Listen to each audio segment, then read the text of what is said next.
This is Jill Pack with the Seasons of Joy podcast. This is episode number 125, entitled Talking Intimacy with Tammy Camp. Are you a woman of faith who is struggling to navigate your current season of life? Do you feel like life is just happening to you instead of for you? My name is Jill Pack, and I'm a certified faith-based life coach and a member of the Church of Jesus Christ of Latter-day Saints. I want you to know that no matter your season or your circumstance, it is possible to create a more joyful life, and I would love to show you how. Are you ready? Let's go.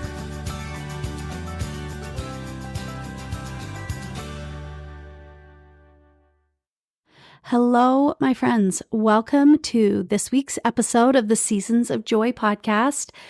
I want to thank you for being here, and this is a place where we explore the unique challenges and opportunities that come with midlife. And I want to remind you that if you find this episode helpful and you're feeling a bit stuck or overwhelmed, I would love to chat. I offer what I like to call a clarity conversation. It's a one-on-one session where we can dive into whatever is on your mind and work together to gain some fresh perspectives. If you're ready to explore, I'm here to help. Just click on the link found in the show notes or visit my website, www.seasons-coaching.com, and click on the Work With Me tab. So today, I am going to share with you an interview with Tammy Camp. Now, Tammy is a certified marriage and intimacy coach. She specializes in helping women overcome good girl syndrome, as well as helping men gain skills in intimacy with their wives. She has a passion for bringing back the passion into relationships. Tammy loves helping others learn how to really see what a healthy, intimate relationship looks like as she continues to learn and grow in her own relationship. So here is my interview with Tammy Camp. All right, I am here with my friend and fellow coach, Tammy Camp, and I recently met Tammy at a workshop and started chatting with her, getting to know her, and I just knew she would be a perfect fit for my podcast. So I've invited her on. So I'm going to turn the time over to you, Tammy, to introduce yourself and let my listeners know a little bit about you. Awesome. Well, thank you for having me on. My name is Tammy Camp. I have been married for 24 years. I have 3 kids, and kind of fun thing for us is my oldest is getting married tomorrow. So that is, yes, tomorrow is the wedding.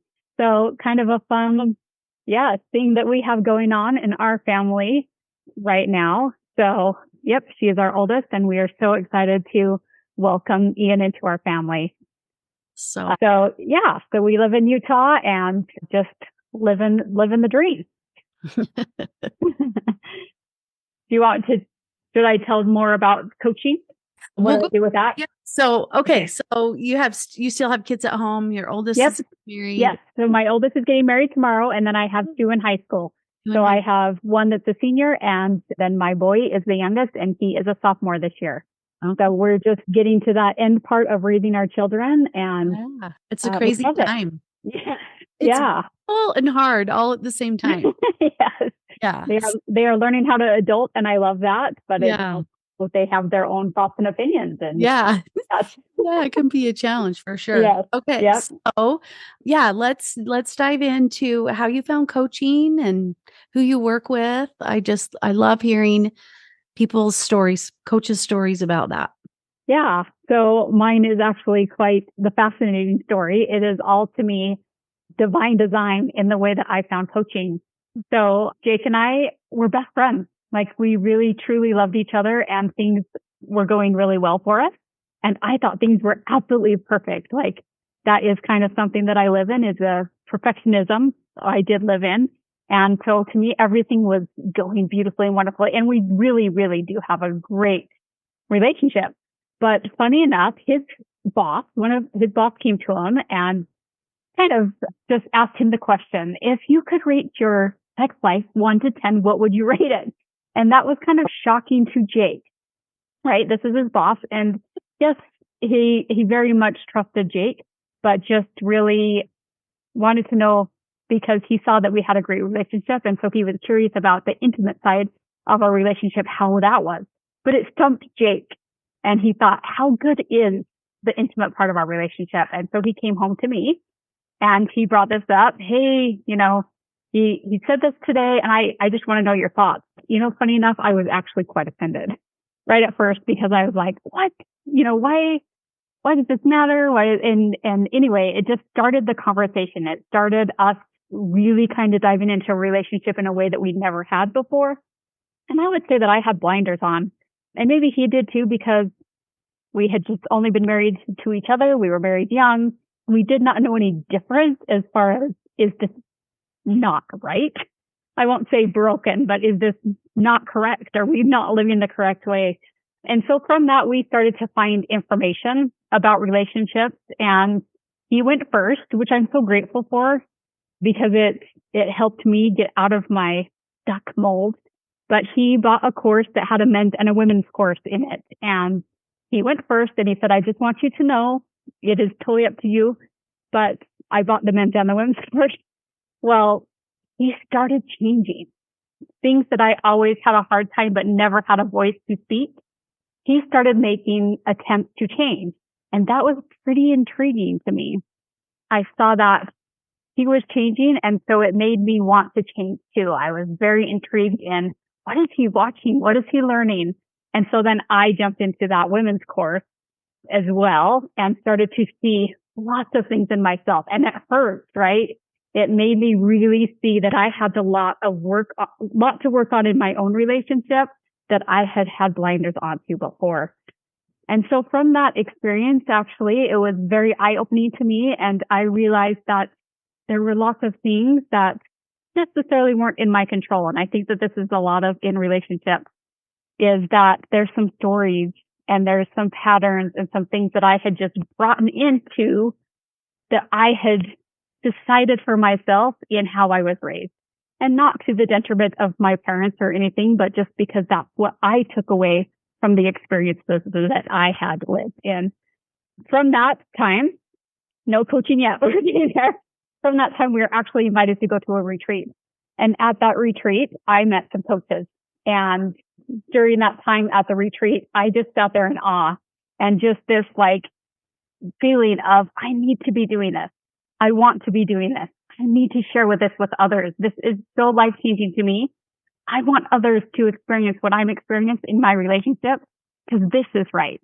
This is the right way to be in a relationship. This is the right way to own my own feelings and Jake own his and just truly be a team.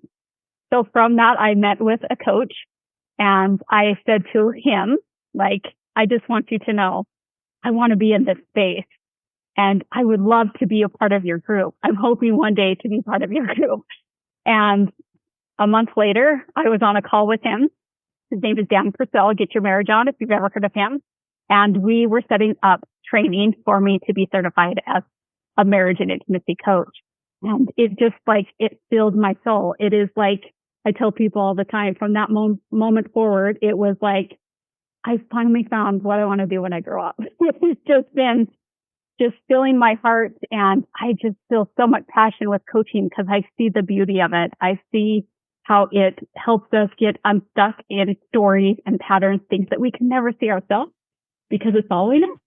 Yeah. So yeah, I love that. I love it.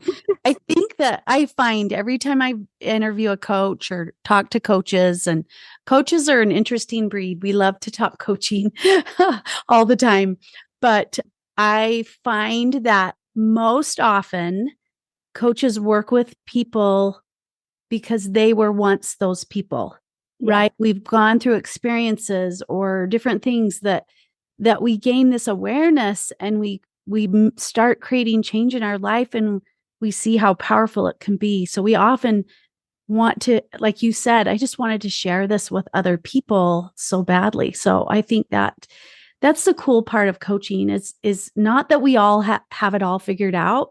It's just we're trying it. We're trying to apply it in our life. Do we get it right all the time? Nope, we don't. But we try and we can see the difference. And so as time goes on, we make little changes and we grow. And Yeah. So I just love that. I love that you have a passion for it. So Yes. I want to ask you a question. When you said something's off here, like all these years you thought you had it figured out, right? Like you had it great. And I think it's important to tell listeners it's not that you were necessarily doing it wrong, but you found a way to make it better. Would you say that? Yeah. And this is what I try to have, because sometimes when I still share the story, I think people think, man, you guys were in a really bad, and we Right. weren't, right? Yeah. We were best friends and we always have been. We've always gotten along really, really well. But there were some pieces that were missing that was keeping me small. That was keeping me what I would say almost, if you can describe a box, I was stuck in that box and like, this is what marriage should look like. This Mm. is what I need to do, even keeping myself small. Oh, I should not comment on that. That's not my place. But I was keeping myself. Yeah. And this coaching and learning this made me be able to push away those cardboard walls Yeah. and be like, I still am Tammy Yeah. and he is still is Jake, but we are taking steps together to become more. Yeah. And to me, that's the difference. Yeah. And I think that is really powerful when we can really gain awareness about ourselves. It helps our relationships in such a powerful way. Such a powerful way.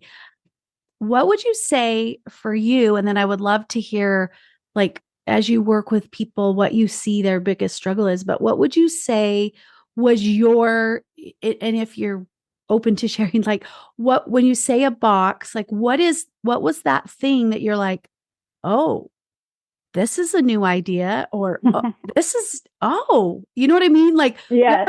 those moments when we're like, oh, that resonates with me and Yeah. catches our attention, right? And it helps broaden our perspective. So what was it for you? What was that thing that you're like, oh, There might be a whole list of them, but I will try to share a yeah, few of mine. I lived in a very black and white world, for one. So things were either good or they were bad. And that is some programming that I kind of brought on to kind of earn love for myself in my family of origin. That if I just did good, the things that I listed off as good, then I was a really, really good person. These things over here, I should never do because that means that I'm bad. And so I very much created myself as a black and white person. It served me very well in what I needed at the time, but I also took myself into my marriage that way. And so my black and white thinking for a very long time kept me stuck in this idea of my belief and kind of, I would say now, hard-hearted in what I believed about relationships. For one, that intimacy is for a man. And, like, why is he so needy? Why does he need this? Why would it be for me? I am just a body. Lots of bad programming around the fact that that was very black and white thinking, and I did not choose to think any differently. So one of the big things for me was to be able to say, why is it that I believe that? mm-hmm. And me being able to see that intimacy as just as much for me as it is for my spouse was like a very big aha moment that I can own that Mm-hmm. because I didn't before. Yeah. I think that's really powerful. I think a lot of women were kind of conditioned. And again, I love how you said, not to the fault of our parents, or like, it's not about blaming someone or that we have this terrible home life or whatever, but it was also the culture of the time that we were raised, right? So it just was a common messaging that an intimate relationship really was driven by the man, Yeah. or some of those other things. And I think also in a religious culture, we're taught to be selfless and to be Christ-like and to be giving, which are all very beautiful things. But I think as humans, we take them to the extreme. And then that becomes our folly in a way, and can cause a lot of resentment between the woman and their partner, or vice versa. Whoever the higher desire partner is, right, is going to some frustration, and then the lower desire partner is going to feel some frustration. But I think that yeah, I love your question of why do I believe this? And really being able to question our thoughts is such a powerful thing that I don't know that people really realize like what a gift that is. As human beings, to be able to observe our thinking is something that no other animal or species can do, right? Yeah. That Yep. metacognition is such a gift. So I Hmm. we can finally go, oh, I just believe Yeah. it because I believe it and I don't know why. So why Yeah. do I? So I love that it starts with that awareness, right? And starting to question some of those things that we've believed and carried with us for a very long time. So Exactly. And I love the idea that you said that we are very Christ-like women, right? And this, when I started on this journey, I would almost say that I had a bit of a faith crisis in the idea that I was feeling like I was displeasing Christ in a way that like, oh my gosh, what am I doing? Because to me, to be that good girl, to be that list of things, I was kind of stepping out of that.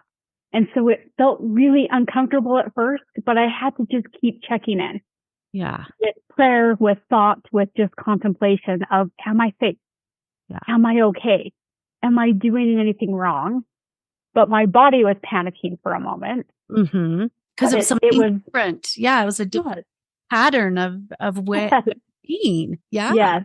But also this idea that you talked about is we are so good to be Christ-like, yet how are you not being Christ-like as you avoid your Yeah. spouse?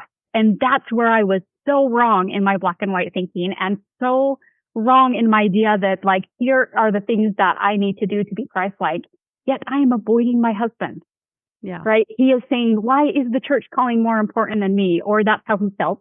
Yeah. Why are the kids? Why are the PTA? Why are all these things becoming more important to me? Because you are Christ-like. So I think it was really hard for him to be bold and ask that, but that was something that I had to work through. Like, I am incorrect in that because being Christ-like means that I'm stepping towards the person that I created a relationship first in this marriage, Mm-hmm. Yeah. right? Yeah. And That's so beautiful. I had to really change my ideas and thoughts on that. Yeah. Yeah. I think I had a conversation once with somebody and this idea of, the works and the whole idea of works as a way to earn, right? And when we have that black and white thinking, we may be doing good things, but our motivation is to earn love Yeah. or to be considered good enough, Or to right? be And seen. to be seen. And so when we do that, yeah, we really aren't being as Christ would desire us to be because we're doing it for the wrong reason, right? Service to check it off and to be seen and to try to earn value from is always an empty service, right? And it can lead to resentment. But when we can start choosing on purpose where we put our time and understand our why, that is so powerful. It's so Yeah. powerful. Yes. I Yeah. love that. Yeah. So good. And yeah, another thing I would just say, because I love and I'm very passionate about this, is I did not how to learn how to love myself. This is a big thing that I had to learn for myself. I had lots of things. I would look in the mirror and, often this sounds kind of funny, but often people would say, you look like your dad. Well, to me, I was like, I look like a man, right? I did not have value and love with who I was myself. And this was another very, very big shift for me. And that is part of what we talked about with that validation, right? I did not love myself, so I had to seek it from others, not my spouse. Because if he would say, you look beautiful, you look hot, I was like, seriously, right? So I did not believe him, but I loved to receive it from other people. I still love to receive that from other people because I have not changed who I am. That's what I always like to continue to say. But my goodness and desire of why, like you talked about, I'm not doing it for that validation now. I'm doing it is because it's who I am. But I had to learn how to love myself to accept those ways of being correctly. Mm-hmm. If I'm saying Yeah. that, if Yeah. I'm explaining that correctly. Yeah, I think that's such a powerful point to make because when, I work with people that are struggling in a relationship, right? The first step really is to solidify that relationship with self. Mm-hmm. If we don't think we're valuable or worthy or good enough, or just that we could even have an opinion or whatever, right? Like if we don't have that relationship with ourself, that we cannot have it with, it's just almost impossible to have a real, authentic, connecting relationship with another person if we don't value ourselves to that Yeah. way. And I like to tell people like, and I remember once when one of my coaches was like, you're amazing, I'm amazing, like I'm amazing. And I was like, wow, that's pretty brave that she thinks she's amazing. But then I was like, the more I've gotten used to saying like, yeah, I am amazing and you're amazing because we're all amazing. God made us all. Like we actually had nothing to do with our amazingness. Yeah. We came that way. And I think when we can settle into that, right, that it's not about earning our amazingness. We already are. And if we can just then I think that's a springboard to growing that self-love, which again, yeah, if we can do that, it's going to help our marital relationships, even our kids' relationships, our in-law relationships. I think really any relationship and even God. What's a Mm-hmm. relationship with God is we have to understand who we are and that we are of value to really have that connection. So I love that. Love of self is Yeah. so important. Yeah. Yeah. And if you're like, well, how do I know? How do I know? Mostly you may know, but some people are like, I don't know if I love myself. Like if somebody said to you right now, if I, from my very heart, I may not know you if you're listening, but if I said, I think you are so beautiful, I want you to say, what is the thought that comes into my head first? What is the thought that comes into my head first? And if it tends to be a negative thought, then that probably is what you're telling yourself about yourself. And so that tells you, where do I need to start? I think that that's a really good part because women are like, I don't know about my self-confidence. Have somebody throw out a compliment. Yeah. See what your mind tells you. Yeah. Pay attention to that. Pay attention to that. Yeah. Yeah. That's such a good exercise, I think, because I think with anything, like pay attention to that first thought that comes to your mind, and that will give you a clue to where you are. Yes. What? Yeah. And sometimes, I guess maybe not always, because especially as we're learning to break a pattern, right? We may have that thought, but then we can redirect and practice believing something better. But that is a good clue. Like, yeah, it's telling you something. Yeah. exactly. Good information. Yeah. Yes. Learn. Yeah. So I love that. Yeah. Yeah. Awesome. So who do you work with? I know you work Yeah. with Dan Purcell Uh-huh. and in his program, but I Yep. know you do some of your own. So what is it that who you work with, what you help them do? Tell us a little bit about that. Okay. I love to do couples work, but I also love men and women. So I do both. So I do work with couples. I love the space of having you both there in a couples work because it's pretty eye-opening what we are willing to share with a friend that's present with us in our relationship that we may not be able to share if it was just the two of us together. So to me, I am very passionate about having two couples together, but I also love the work that comes when you just have, if you are a woman that is ready to start to change, where you're like, oh, what Tammy's saying is me. I am very passionate about helping women move out of that. I'm stuck in here. I'm stuck in wanting to truly choose myself and to choose my husband and to choose my relationship. And the same with men, right? So I do individuals and the couples with that. And I do that just on my own. So I am part of with Dan Purcell, but I'm also a coach on my own. So I love it. I love it. I love how you said choosing, right? Like, I think sometimes what keeps us in that box is the belief that we don't have a choice. yeah. Right. And again, it's not saying, well, just choose to get divorced or whatever. It's like, if you're married, are you choosing it? Those are two different things, right? Yeah. A marriage Yep. you can be in a marriage and not choose it. Yep. So I love how that's powerful. Yeah. You had kind of said, what do you work most with people? Things that I have seen come up so often is a lot of people, when I say, how's your communication? 1 to 10, how's your communication? And often they'll be like, oh, 8, we communicate so well. One of the two spouses will say that. This is what I'm finding. Yeah. But then as we really dive into the relationship, we learn that communication is actually, in most couples, something that is hard because one of the two of you generally is the leader in communication. And one of us usually kind of steps back and be like, oh, it's fine. She can be in charge, or it's fine. He can have his opinion. And communication is about two people just really being able to voice their opinion, not to hurt feelings, but to be differentiated, which means that you are solid in yourself and your voice matters. And so to me, that is one of the biggest things, or one of the steps that I make, is we first learn how to communicate. Mm-hmm. And we can learn how to communicate in couples coaching. Then we can learn to start to unfold, where are the problems? Where are the breakdowns in our intimate relationship? Because it's usually a lack of being able to communicate in the right way, or to be able to listen to communication that is coming in that as well. Yeah, that's beautiful. I love that, because I know when I work with people, oftentimes as we're coaching, we'll mention like, what would a conversation about this look like? Mm-hmm. Or have you had a conversation about this and shared really how you feel? Mm-hmm. It's surprising how most people is like, well, no, I haven't. Like it almost is like a surprise to them. Like, oh, I could have a conversation about this. Yes, yeah. Yes, you can. Yeah.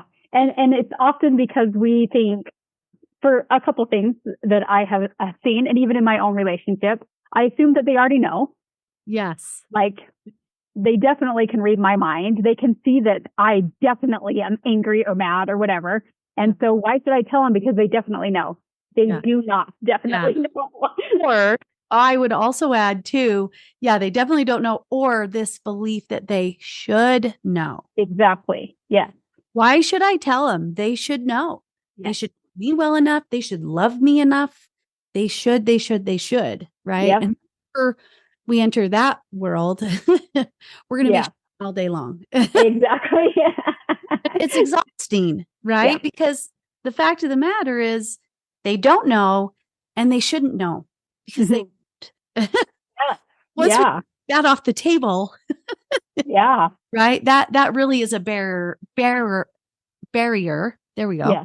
A barrier to honest conversation, right? Is the assumption. Yes. Yeah. So good. And you are owning it with your own feelings. So it does not matter if they know or not. It is something that is heavy on your mind. And so you have to say, I am feeling this way. Yeah. And we talk about this. This is something that's really on my mind. And so I would like to talk about it. It's more powerful than you will ever know. It comes with anxiousness sometimes, and that's okay. Yeah. Well, and the other thing is like the discomfort that comes from beginning a conversation like that is because you've never had a conversation like that, or very few. Yeah. So of course it's going to feel uncomfortable. Mm-hmm. And our brain is trying to tell it like, this is scary. They might get mad, right? Like that's when all those thoughts are going to come in, is like, oh, I should just be quiet, or I shouldn't share this, or right. And so it's like, of course it's going to feel uncomfortable, but on the other side of it, it'd be a relief in so many ways, because you've actually been able to put a voice to what you're feeling and thinking and experiencing in a lot of ways. Yeah. So, and I think that you're just like, where do I even start? Think of a moment where you become like, we have the different types. We, fight, flee, freeze, or fawn. Which one of those tends to be the way that you communicate? And instead of doing that, like, look for the moment that you do that. And then it means that your voice is hiding itself, right? And especially if it is like a freeze or a flee or something like that, it normally also means that you are freezing or fleeing from your voice as well. And even when we fight, that's not our real voice either. That Yeah. is the aggressive way of expressing, but not really the truthful way of expressing what's on our mind.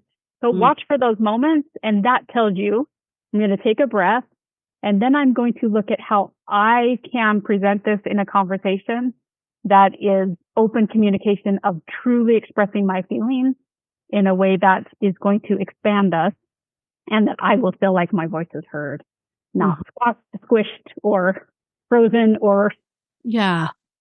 Yeah. aggressive. Yeah. So good. So good. Yeah.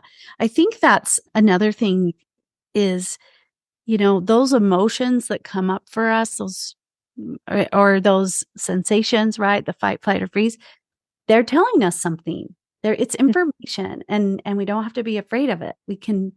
That is oftentimes I tell people like, that's your cue. Yeah. That's Yeah. your little red flag. Like, oh, I need to pay attention. Yep. What's happening here? Don't be afraid of it. Just notice it. Exactly. And that it's such a awesome opportunity. Now, in the moment, that's harder for sure. But I think that the trick is when we can understand how it feels inside our body, right? How that emotion is feeling or whatever that's occurring, then the next time, right? Then we Yep. go, oh, there's that thing. Like you said, once you notice it, it's like, oh, this is when I've decided that I'm going to take that breath. Yep. This is that moment that I've decided that I'm going to just step away for a minute and just regain my composure so that I can be my best self in this conversation. So Yeah. I just think we don't have to be afraid of those moments. We can use them to our benefit, which is a powerful thing. Yeah. Love that. I Love really that. love that. Yeah. Yeah. That's where we get stuck, right? This is where people say, oh, yeah, we communicate well. You do in the pattern that you have always been in for Yeah. a long time. So Yeah. it's time to do different because really, how well do you communicate? And it's just like, well, we do have these little things that always seem to come up. Yeah. But we just kind of move through our pattern and then move on. Like, Yeah. let's get in the pattern. Let's take that pause. Let's take that breath and choose to be mature in who we are. Yeah. Oh, I love it. I love it. Okay. I could talk to you forever, Tammy. Yeah, I know. But this is so fun. But as we kind of wind down, I just want to, if you could share with someone like that's listening today and like, where do I even begin? What would you tell them? Knowing that most people that are listening to this podcast are women, it is just starting to find evidence that you love the relationship that you're in. Look for evidence because often as women, we look for things that aren't going right instead of things that are. And that is not choosing. Well, maybe choosing in a positive way, in a Christ-like way, in a way of improving ourselves.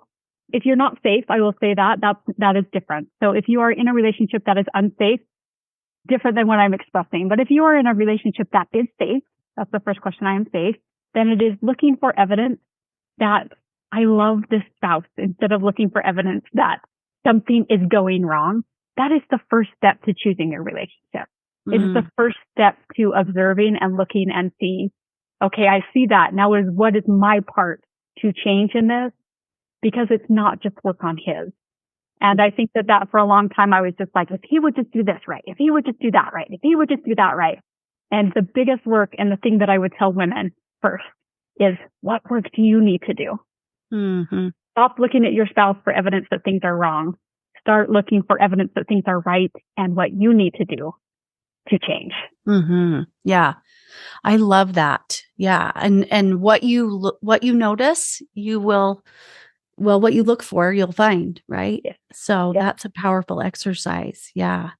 And I think that I've heard it once said, right? Like as we change, we're changing the music to the dance we normally do, right? Mm-hmm. And in one of my episodes, I call it the dance of disconnection, those patterns that we fall into. And so if we can slow down our dance and start to change the music by looking within, and again, it's not about not having a conversation.